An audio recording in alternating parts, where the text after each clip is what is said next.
उन्होंने अपने अंश बलराम जी के सहित पूर्ण रूप में अवतार लिया था। उनके अवतार का उद्देश्य यही था कि धर्म की स्थापना हो और अधर्म का नाश हो।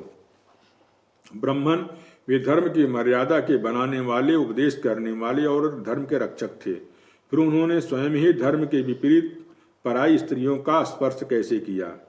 मैं मानता हूं कि भगवान श्री कृष्ण पूर्ण काम थे, उन्हें किसी वस्तु की कामना नहीं थी, फिर भी उन्होंने किस अभिप्राय से यह निंदनीय कर्म किया। हम परम ब्रह्मचारी मुनीश्वर, आप कृपा करके मेरा यह संदेह मिटाइए। सुखदेव जी कहते हैं कि सूर्य, अग्नि, ईश्वर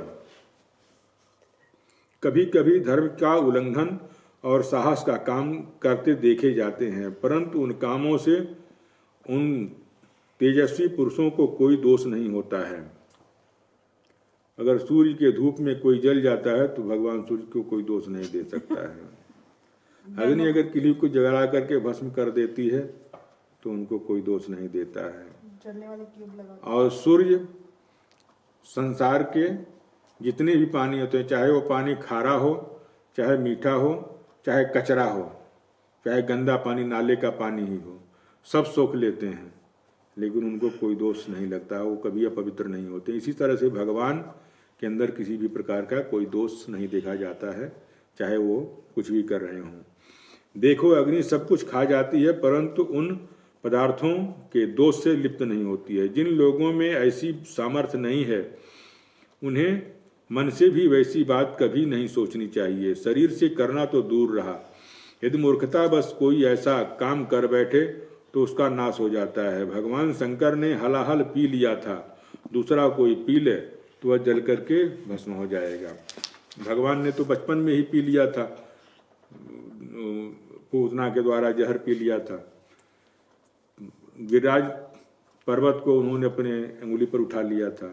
हाँ, अगर उतना कर सकते हो तो तुम भी गोपियों के साथ रास करो, अन्यथा सोचना भी पाप है। यीशु मुझे से उठाए थे, प्रैक्टिस करना, रास करना। इसलिए इस प्रकार के जो भगवान शंकर आदि ईश्वर हैं, अपने अधिकार के अनुसार उनके वचन को ही सत्य मानना और उसी के अनुसार आचरण करना चाहिए। उनके आचरण का अनुसार तो कहीं कहीं ही किया जाता है, मतलब उनका आचरण तो कभी कभी किया जाता है जो उन्होंने किया हुआ है, लेकिन उनकी बातों को ही ध्यान में रखना चाहिए, जो कहते हैं वही करना चाहिए। भगवान श्री राम का आचरण अनुकरणीय है, जो उन्होंने किया वैसा करना चाहिए, लेकिन भगवान श्री कृष्ण ने जो कहा है वो करना चाहिए। उनका कहा हुआ अनुकरणीय है, उनके वचन अनुकरणीय हैं, उनका आचरण अनुकरणीय नहीं है। आचरण ना कोई कर सकता है, ना किसी को करना चाहिए। पापा, आपने भी बोला है कि जो राम जी के हैं वो करना है। हाँ, मर्यादा पुरुषोत्तम। हाँ, वो बोले थे, कहीं कहीं बोले हैं कि राम जी सीता जी को घर से निकाले थे कि रावण के घर पे उनके राज में ले गए थे। हाँ, माना बीवी को घर से निकालना है, है? बीवी को घर से निकालना है। अगर उसके अंदर दोष हो तो निकाला जा सकता है। कौन से दोष? भगवान राम मर्यादा पुरुषोत्तम थे, तो एक राजा की मर्यादा भगवान राम ने नहीं निकाला था, एक राजा ने निकाला था। अगर वो नहीं निकालते तो संसार की सभी स्त्रियां कहीं भी किसी के साथ भी रात बिता करके आती और उनको फिर पति रख लेता, एक आचरण बन जाता। इसलिए उन्होंने, और वो अपने मन से नहीं, क्योंकि प्रजा ने ऐसा कहा था, इसलिए एक राजा की मर्यादा को उन्होंने स्थापित किया था। उन्होंने अपने दिल से कभी नहीं सीता को निकाला था, उन्होंने दूसरी शादी भी नहीं किया था। और सीता को निकालने के बाद वो कंदमूल फल ही आजीवन भोजन किए और चटाई पर सोए, कभी उन्होंने राजसुख को नहीं भोगा था। ये क्योंकि वो जानते थे कि वो अंदर से पवित्र है।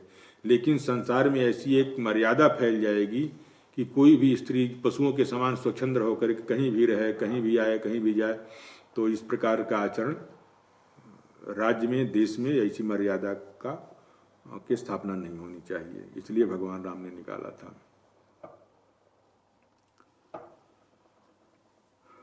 इसलिए बुद्धिमान पुरुष को चाहिए कि जो आचरण उनके उपदेश के अनुकूल हो उसी को जीवन में उतारें। वे सामर्थ्यवान पुरुष अहंकारहीन होते हैं। शुभ कर्म करने में उनका कोई सांसारिक स्वार्थ नहीं होता है।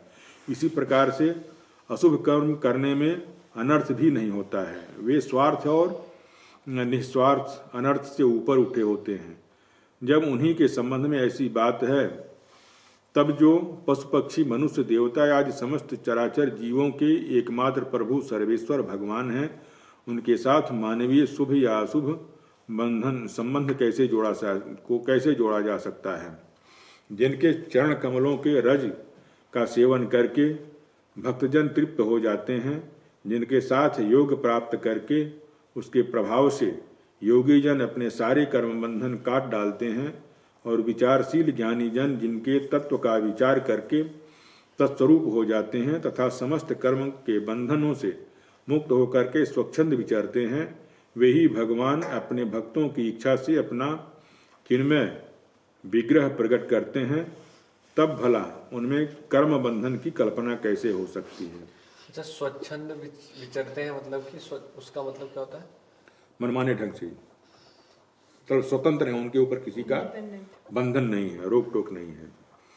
गोपियों के उनके पतियों और संपूर्ण शरीरधारियों के अंतःकरण में जो आत्मा के रूप से विराजमान है, जो सबके साक्षी और परम पति हैं, वही तो अपना दिव्य चिन्मय विग्रह प्रकट करके यह लीला कर रहे हैं।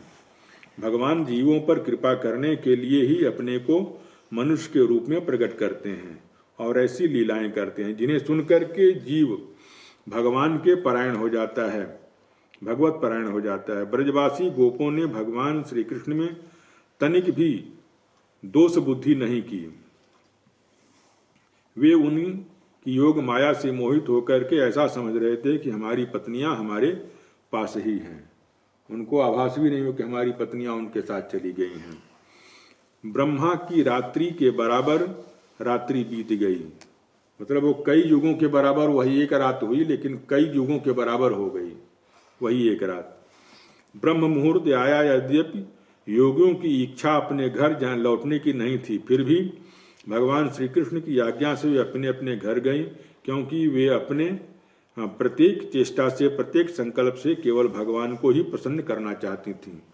जो धीर पुरुष ब्रज की युवतियों के साथ भगवान श्री कृष्ण के इस चिन्मय रास विलास का श्रद्धा के साथ बार बार इसको सुनते हैं और उसका वर्णन करते हैं, उसे भगवान के चरणों में परम भक्ति की प्राप्ति होती है और बहुत ही शीघ्र अपने हृदय के रोग से, काम विकार से छुटकारा पा जाते हैं और उनका स्वभाव सर्वदा के लिए नष्ट हो जाता है। जय